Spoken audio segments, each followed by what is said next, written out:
Absolutely. So we're interested in very specifically how organic reactions could occur without the mediation of human intervention. So we can presume that prior to the emergence of life, chemistry had to be intrinsic to this planet, but we don't necessarily know how. So we focused a lot in this particular lab looking at various minerals as potential catalysts for interesting organic reactions that might have relevance to the origin of life, and we find there are quite a few of them, and they do chemistry that's very familiar to living systems, although now enzyme catalyzed and living systems, these are mineral catalyzed.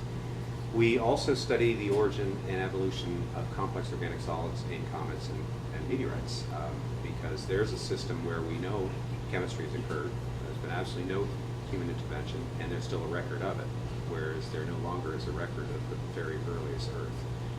The Earth has been completely recycled, or not completely, but largely recycled through tectonic processes. So that darkest part of Earth's history is not available to us. So we can go to primitive solar system bodies like meteorites and see clear evidence of extensive organic reactions and use those as a guide to set up experiments we can do in our lab to test to see how such a scenario might have taken place in the early Earth. So you're actually experimenting on meteorites in your lab? Well, we do two things. We study the organic matter that's intrinsic in meteorites to get an idea of what kind of chemistry occurred.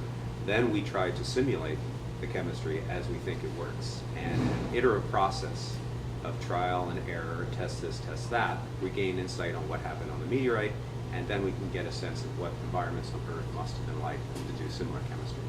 So it's a complex system, and while organic chemistry is an extraordinarily robust field, nevertheless one finds that one still has to do experiments. You can't always predict the outcome.